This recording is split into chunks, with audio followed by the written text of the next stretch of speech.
Imagine que eles não tenham sido extintos, e sim preservados para o futuro.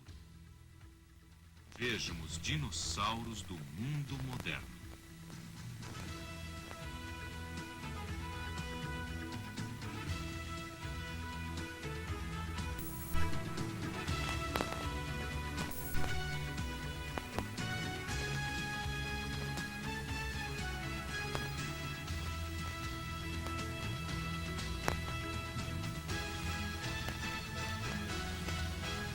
O mundo dos dinossauros.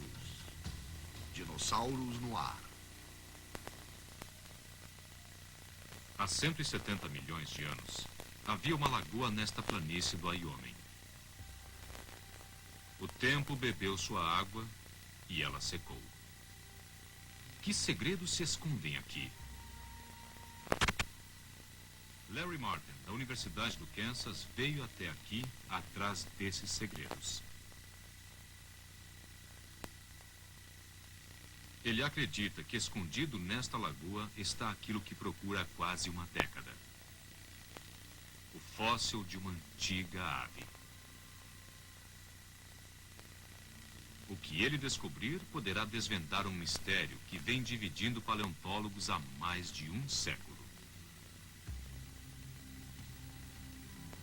Será que as aves evoluíram de alguma criatura antiga e desconhecida há 200 milhões de anos?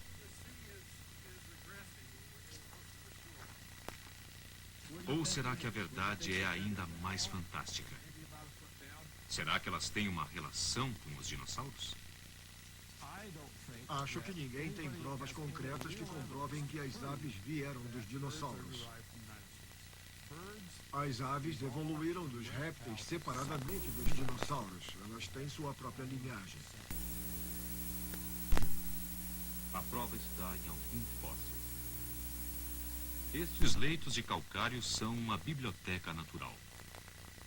O sedimento depositado na lagoa durante milhões de anos registrou a vida dia a dia, página a página. Podemos passar por isso do mesmo modo que lemos um livro. Podemos abrir estas páginas.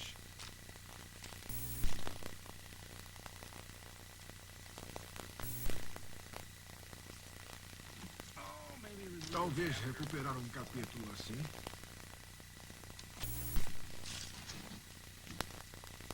Depois, podemos vir até aqui e olhar. Podemos ler página por página.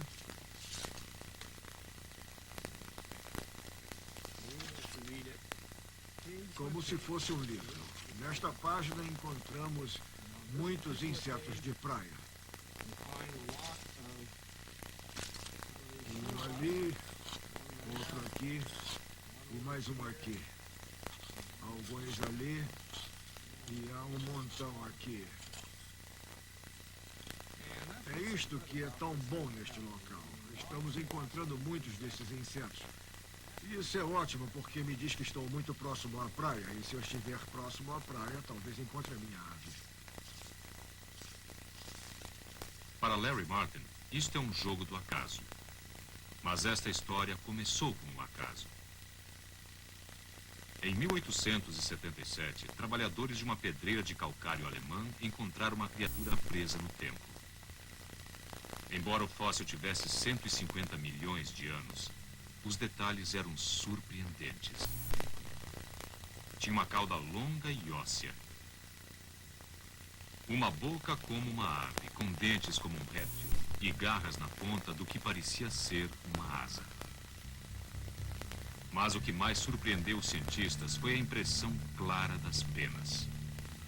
Ela foi chamada Archaeopteryx, ou pena antiga, uma criatura mitológica, meio ave, meio réptil. Thomas Huxley, braço direito de Darwin, resolveu colocar a ciência atrás do mito. Se as aves eram relacionadas aos répteis, tinha de haver uma criatura intermediária, um elo perdido entre as duas. Huxley tinha certeza de que era um dinossauro. Ele baseou sua teoria em inúmeras semelhanças incríveis. As aves andam sobre duas pernas, os dinossauros carnívoros também. Os dois têm ossos ocos. Os dois têm 3 dedos do pé para frente com um principal apontado para trás. E os dois têm a mesma articulação do tornozelo e o mesmo osso do quadril. Alguns dinossauros têm o osso virado da mesma forma que as aves. A teoria de Huxley, embora fosse convincente, não teve apoio por falta de provas. Mas quase um século depois, ela apareceria de novo violentamente.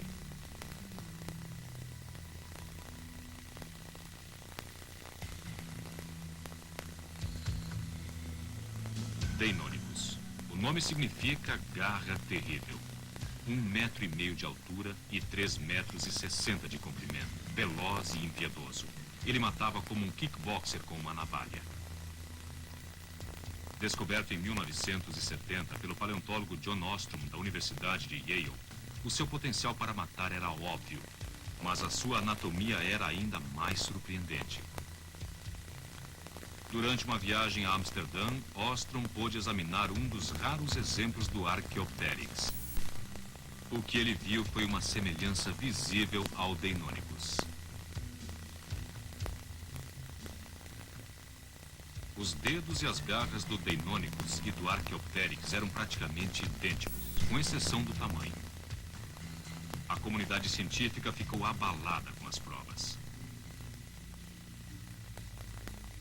Será que as aves eram mesmo dinossauros? Será que o Deinonychus escapou à extinção e foi guardado para o futuro? Após um século, o debate iria acender o mundo científico mais uma vez.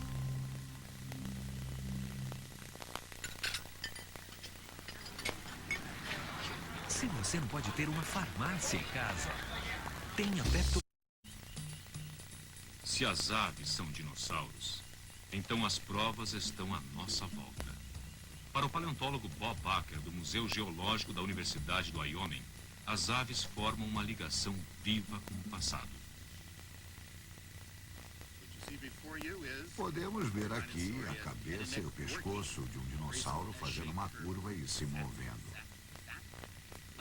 Um pescoço leve, cheio de ar. Passagens de ar da cabeça ao longo do pescoço e até o torso. O ponto escuro atrás dos olhos é o tímpano. Um grande tímpano, maior que o nosso. Excelente para captar a maioria das frequências. Os olhos são melhores que os nossos. Eles veem uma gama de cores. Olhos de dinossauro seriam assim. O cérebro, naquele casuar, seria do tamanho do cérebro de um Deinonychus, um raptor, um predador de tamanho médio. Bastante inteligente, o animal mais inteligente em seu mundo no período Cretáceo. Não é exagero afirmar que ainda estamos na era dos dinossauros, porque existem 9.300 espécies de aves no mundo, e cada uma delas é um descendente direto de um dinossauro do tipo raptor.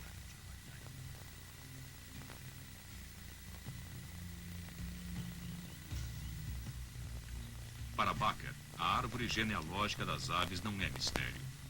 Dos antigos répteis de sangue frio vieram os dinossauros.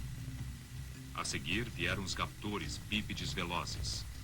A partir destes, criaturas do tipo Archaeopteryx evoluíram diretamente até as aves modernas. Se Baker estiver certo, o dia de ação de graças jamais será o mesmo. Eu adoro fazer isso. Sempre faço isso no dia de ação de graças. Podem pensar que isso é um peru. Isso não é um peru. É um dinossauro. Isto é um raptor. E eu posso prová-lo. O membro superior de um peru é um dispositivo maravilhoso. Ele tem um dedão e 2 dedos juntos, o indicador e o do meio, juntos para formar um suporte giratório. Nenhum outro animal vivo hoje, com exceção das aves, tem este tipo de membro superior. Agora, para seu conhecimento, eis o membro superior de um dinossauro. Dedão e 2 dedos juntos e uma articulação giratória em cima, de modo que tudo pode ir para frente e para trás. Isto é um membro superior de um peru. Um peru mal comportado, mas é um peru. Mas espere, há mais. Na ponta inferior da tíbia está a articulação para o tornozelo. Ela gira desse modo. É um grande tendão que vai até o pé e flexiona o pé para trás. E bem aqui, na ponta inferior da tíbia do dinossauro, está o mesmo tipo de articulação. Nenhum outro animal extinto ou vivo, além das aves e dos dinossauros, tem esse tipo de osso tornozelo. E, finalmente, veja como os ossos do quadril são largos. Isto aqui são 4 músculos da coxa, toda esta carne escura. Veja, toda esta carne escura. É imensa. Se você dissecar qualquer outro animal que não seja uma ave, não encontrará coxas largas. As aves têm coxas largas. O Deinonychus tem uma coxa assim, como quase todos os dinossauros. Portanto, do ombro ao quadril, ao joelho, ao tornozelo, um peru é um dinossauro. É um raptor vivo. Acreditam nisso? Bob Baker poderá dizer que se você vir um bando de aves hoje, na verdade terá visto um bando de dinossauros. Na minha opinião, você terá visto mesmo um bando de aves. Larry Martin acredita que as aves evoluíram diretamente dos répteis. Ele não vê nenhuma ligação entre as aves e os dinossauros na árvore genealógica.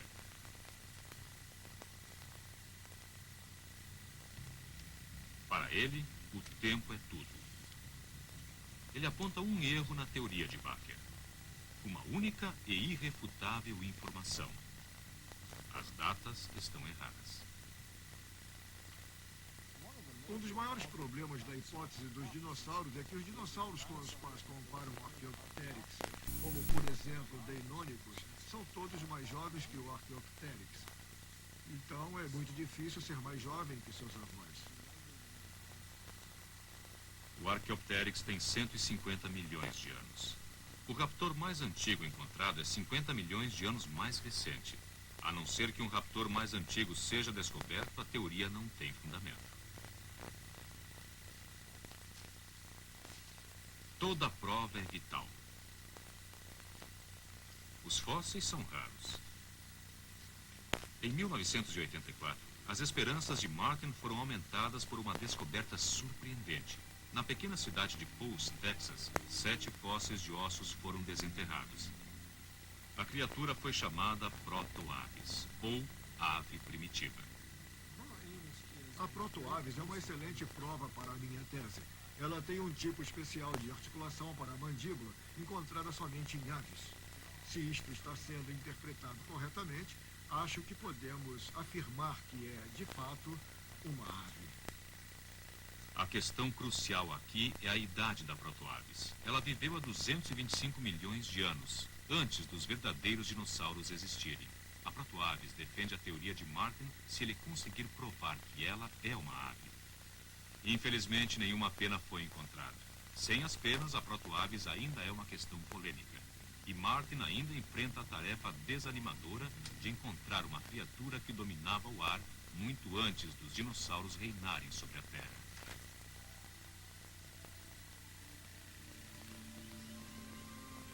Mas a prova pode não estar no solo. As pistas podem vir do reino das aves. O ar. O voo é a marca registrada da ave. Os raptores se deslocavam em altas velocidades. Mas será que conseguiram alcançar o céu? Será que é possível? Os dinossauros podiam voar? As coisas não precisam de você. O voo com potência não é um acidente da evolução. É um evento complexo. O voo exige que a criatura tenha penas para dominar o ar.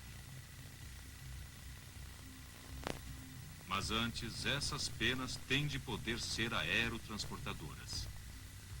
Será que um dinossauro tinha as exigências básicas para voar? Bob Baker acha que sim. Este é um filhote de raptor com 5 dias de vida. Na verdade, é um filhote de casuar, mas um filhote de raptor pareceria com isso. A ideia de que as penas evoluíram primeiramente como isolamento para o filhote não é uma má ideia. Se pudéssemos voltar no tempo, talvez víssemos um filhote de Deinonychus com penas. Os raptores tinham dedos que dobravam com garras afiadas. Portanto, um raptor podia escalar com seus membros superiores. Os raptores também tinham um dedo atrás dos dedos principais e conseguiam agarrar o tronco com esse dedo também. Ou seja, o raptor conseguia escalar. Por que isso é importante? Porque as aves voam. Como voam? Em primeiro lugar, uma ave tem de estar numa árvore. Para colocar uma ave numa árvore, era necessário que ela tivesse pés, que pudesse escalar, e os raptores os tinham. Uma vez na árvore, a ave pode começar a experimentar. Pode estender os braços e tentar planar. Uma vez planando, ela está a um passo de voar. Não é difícil ver como um voo nas aves evoluiu dos raptores nas árvores. Mas para Larry Martin, um Deinonychus numa árvore é um voo da imaginação. Isto é um falcão, e podemos ver que seu corpo é achatado assim.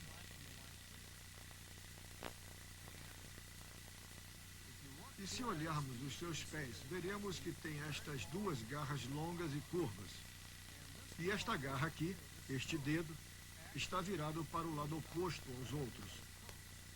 É isso que chamamos de garra dirigida para trás.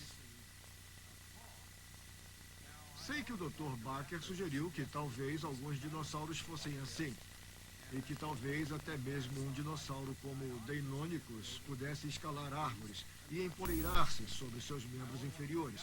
Só quero mostrar que o Deinonychus e eu somos do mesmo tamanho. Se você acha possível que eu possa escalar a árvore e empoleirar-me sobre meus membros inferiores, então acho que deve acreditar no Dr. Baker. Você pode imaginar tentar subir em uma árvore na ponta dos dedos com seus braços e pernas assim? Esse animal não podia mudar esta postura. Seus braços e pernas eram fixos assim. Então teria que subir na árvore deste modo. Uma vez na árvore, após saltar, ele não tem um corpo como o Archaeopteryx, por exemplo. O modelo não é muito bom, mas dá para entender. Observe que ele é achatado neste sentido, de modo que quando está caindo, obtém seu impulso para cima com o corpo. Dá para imaginar o que aconteceria se esta criatura pulasse de uma árvore? Com o seu corpo estreito, ele cairia direto. E, além disso, seu braço é fixo nesta posição.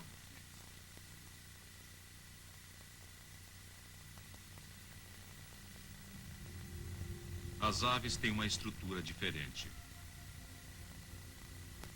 Uma fúrcula se estende de ombro a ombro e mantém a articulação de rótula no lugar. Isso permite um movimento para fora dos membros superiores, para que suas asas possam se movimentar para cima e para baixo.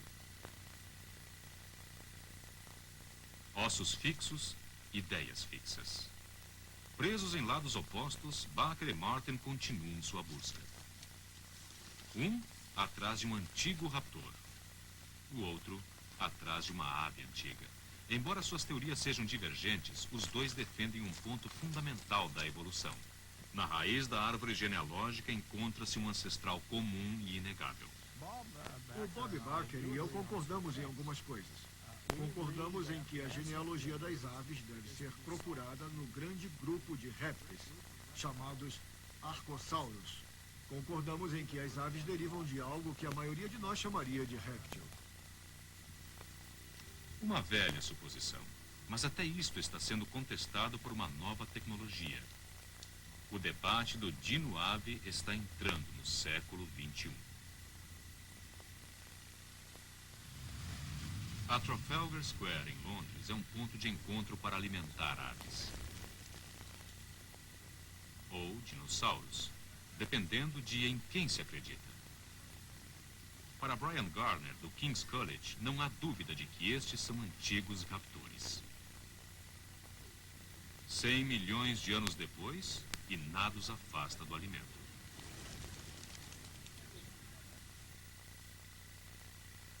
Mas o interesse de Garner vai além do debate e do que os registros de fósseis revelam sobre aves e dinossauros.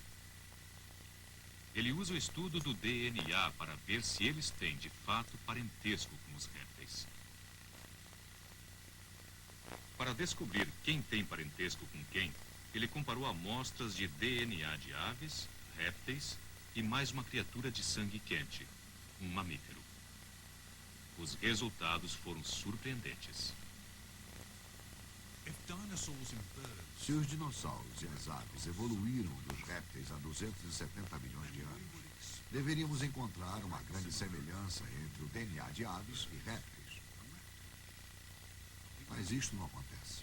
Na verdade, Descobrimos que o DNA das aves é mais próximo ao dos mamíferos, ou seja, ao outro grupo de animais de sangue quente. Portanto, as aves têm um parentesco muito mais próximo a outros animais de sangue quente do que aos répteis. As aves são graciosas, ágeis e ligeiras. Se forem de sangue quente, será que seus ancestrais poderiam ser dinossauros de sangue quente? Isto acaba de uma vez por todas com a ideia de que os dinossauros são répteis. Não podem ser répteis. São parentes de sangue quente das aves. Não há como imaginar os dinossauros como répteis, criaturas lentas, pesadas. Eles eram ancestrais de sangue quente das aves.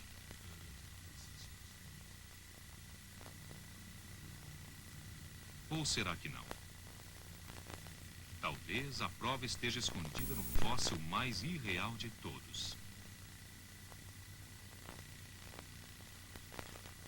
Um filamento de DNA de um dinossauro.